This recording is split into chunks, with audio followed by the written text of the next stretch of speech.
Hey, this is Snow Creek Homestead. Today we're going to talk about round bell feeders for goats. They're a wasteful critter, so we're going to talk a little bit about how we built this round bell feeder. I had some questions about it, so I figured let's make a video on it and see what we can show you. You need to have a little knowledge on some construction skills, but we'll kind of go through it and might get run over by goats. But we'll go through it and kind of roughly show you how I built it. It's holding together well. It holds about 1,100 pound round bell right now. So you'd really want to build it to the size of the round bells that you would bring in. So let's just get with it and I'll start showing you a few of the components on this. So on the front end here, I just have wood slats, and I have it so they can get their head in the slat, but can't. There she goes. Well, she'll stick it all in there, but she can dig. They can dig all through that. Then this row here, she can stick her head in. That kind of keeps them from jumping in.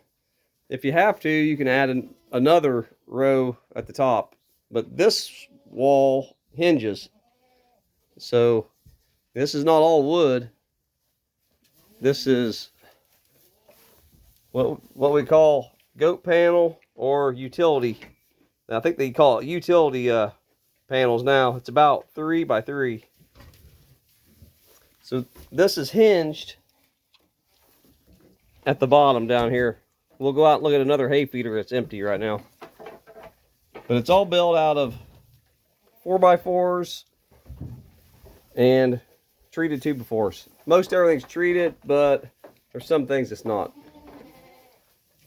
Make sure you put your bracing in, because this takes a lot of stress.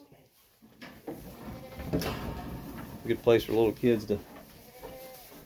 So back in here, it's kind of the same thing. They can get their head in the bottom, and they kind of reach in and then reach down and eat there. Again, it's another not I call them cattle, utility panel. As they eat this, let me hit this pause second and we'll talk about this a little bit.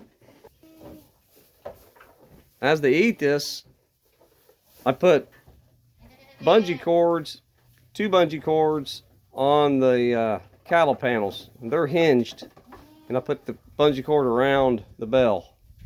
And as it, let me see here. As we eat it, the bungee cord pulls the cattle panels in, and that's how we can keep our waste down. Right now, it's a new bell. They're just eating it from the ends, and then I can show you some other. Let me show you some other components here. So here, I'm keeping it run over. So here we have. I got my locking mechanism, which is a bolt.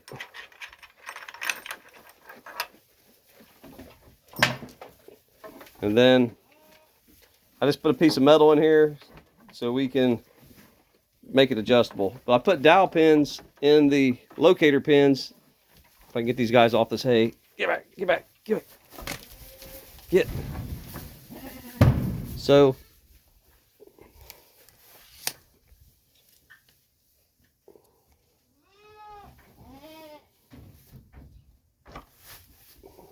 see how it drops down? But we got a pin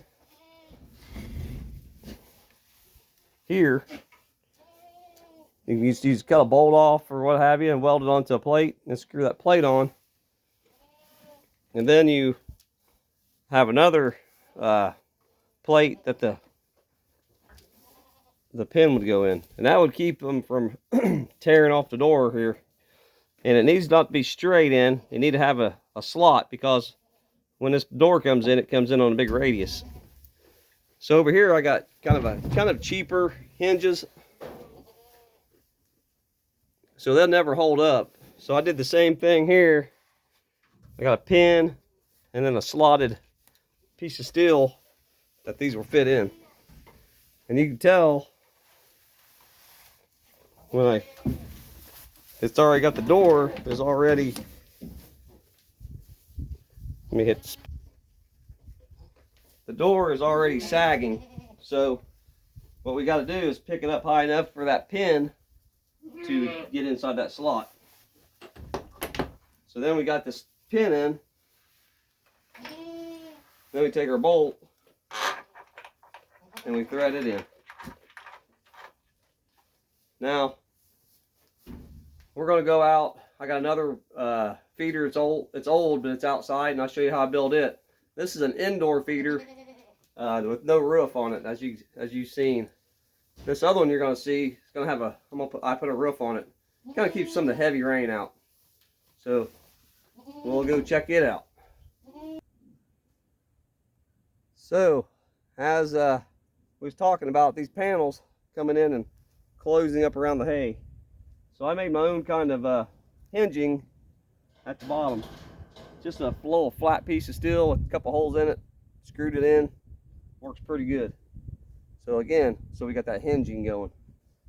And then I'll show you some bracing we make. So I make some hinging. Try to set this thing down here right. There you go.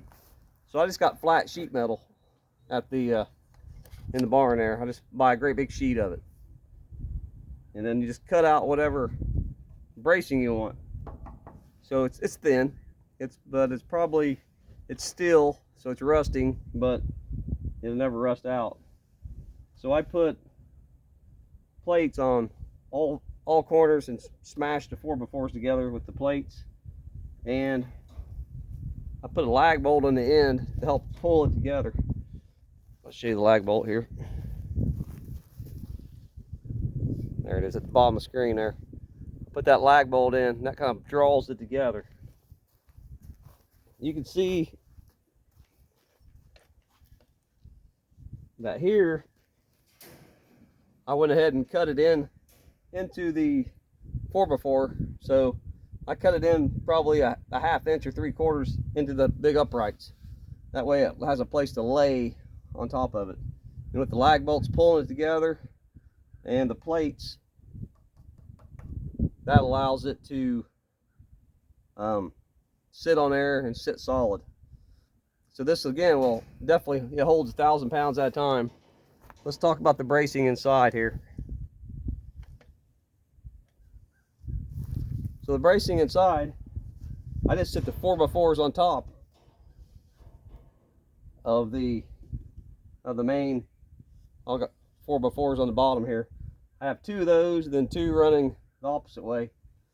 My round bale comes in here, and I set it down in here. I just put this plate in here, but you can put wood or anything you want it. So I hope I answered some of your questions. I can definitely draw up a print for you and send to you if you're interested. And we'll talk about the roof for just a sec. So I just had old sheeting, and on any place I had pieces coming together, I put metal on it with screws. It seems to work pretty good. The old sheet metal's from just an old barn we tore down, and it's got holes and stuff in it, but I don't see it being an issue. So I just wanted to kind of show you my hay feeder, see what you think about it there. This one's a little older, but it works pretty good. So hey, if I can answer any questions for you, let me know. Pretty simple to draw up. Just match it to the size of your round bale, and of course give yourself a little room, at least a foot. I'd go at least a foot wider, maybe a little farther than that. So if you got a 5x5 round bale, or even 6 foot, but that start getting bigger than I can handle with my little tractor. So this holds again easy 1,100 pounds, plus the goats hanging all over it. So it's probably got, if you got 10 goats weighing 100 pounds, 150 pounds on it, it starts getting some weight on it, but it holds together pretty well. it don't seem to sink in the mud or the straw. So only thing happens, it does get, as they do waste some, it does come out and kind of buries the feeder eventually. So I probably have the bottom up maybe 12 inches. So the round bottom, that gives it like 12 inches of waste, I guess, before bedding, whatever you want to call it. We don't do no bedding. We just do whatever's wasteful, but it turns into a deep bedding. I did a good uh, video on deep bedding a while back, and it seemed like it was pretty good thought process for me, as it has like a microclimate, and like the compost pile back there, it really builds heat. It's composting. The hay that's in there turns into that after you start composting it. But those little kids can lay on that hay, that deep bedding, and that leaves a little microclimate for a warm spot for them to lay. So hey, if I can help you at all, let me know. Hey, Snow Creek Homestead, out.